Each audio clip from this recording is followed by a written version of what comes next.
like the rest of you, we have more time on our hands than we expected relative to our neighborhood, our family, and the country dealing with the coronavirus. So I've been motivated after thinking about this for a while to share what I've developed over the last 18 months that I consider it's a fun thing to do. It is an outlet for my creativity.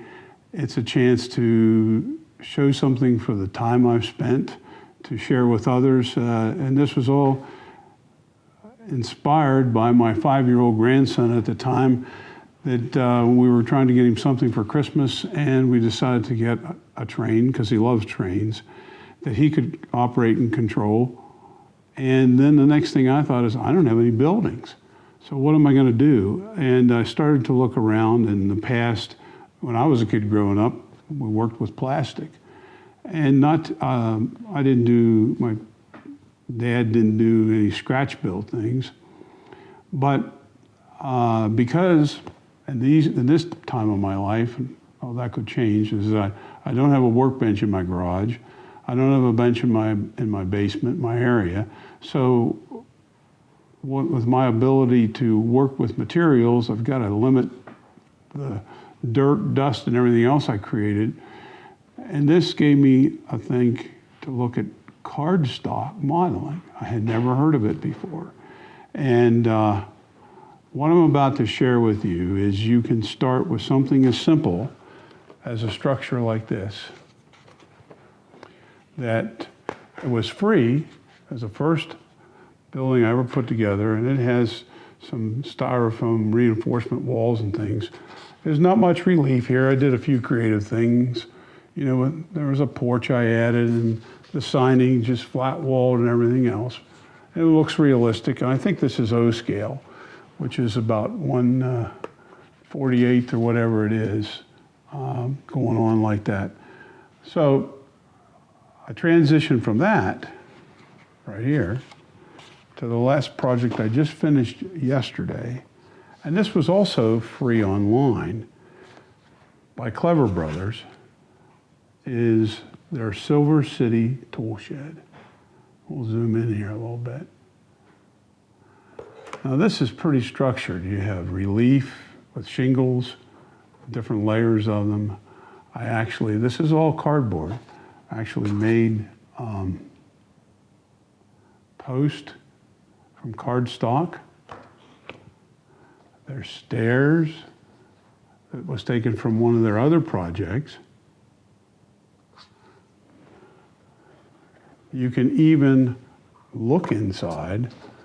Let's see how this is possible here. I've got a little light switch. I'll tell you all about that. But you can look inside and see the relief. Maybe even a little bit closer. And the lighting doesn't show up now. There's a back. This is a switch. There's about 7 or 8 bulbs, LED bulbs in here that last forever. And inside, and let me turn this on. There. If you can see it, there is what's called, inside is what's called a shadow box, to make it look like there's figures and activity and stuff like that in there. Let's pull out a little bit.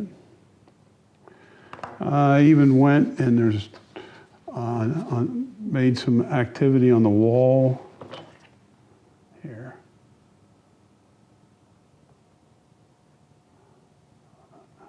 Like that.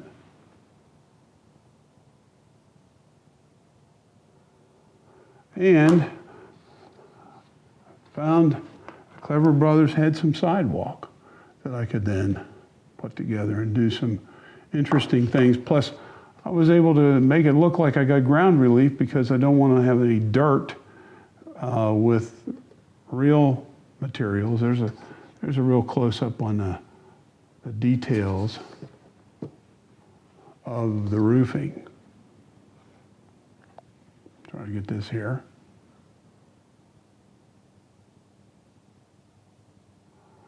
Not too bad. Planks, all kinds of stuff. So it's really up to your imagination and and what you're willing to work with. You put plastic windows in. You can look inside, do all kinds of things. And there's relief to the building. It's just not one flat layer. So that's my suggestion. If you want, and the thing is, you can try with something very simple, just like this, and see if you like it. And there's instructions that come with most of these things. And I will show you a variety of things that I've done, and anything from viaducts to bridges to a coal dealership. There's a rural train depot there. And this can be made into a variety, whether it's a canning facility or whatever you want to make it. And down here you'll see in that little crate, there's batteries. And I'm using 3-volt coin-sized batteries from a company called Evans Design that puts those together.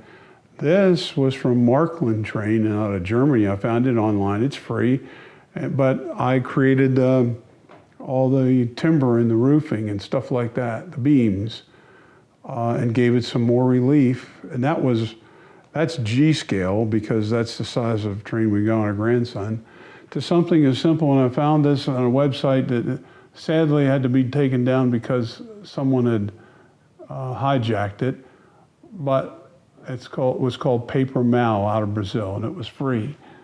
And then we put different signs on it and activities, just like this. Telephone box outside, even.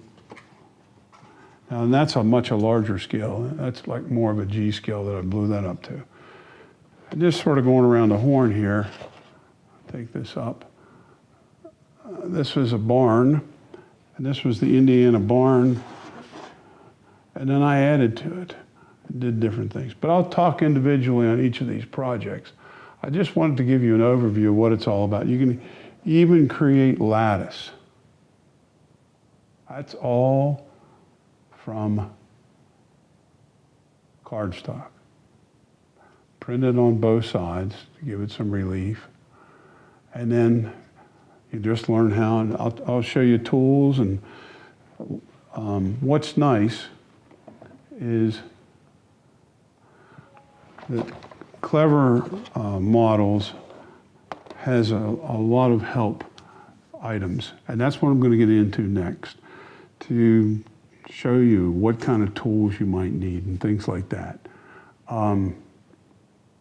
And like anything else, you start out small, take baby steps, and don't run out and buy tons of stuff, because just get what you need for your first little project, and we'll walk it through. Thanks for listening. Next up is, what kind of tools do you need and materials do you use to make something like this? Plus find a good design, which in my opinion, Clever Models is sets themselves in a standard above all else. And they're very reasonable, they're great family business, and nice guys to work with. Thanks so much.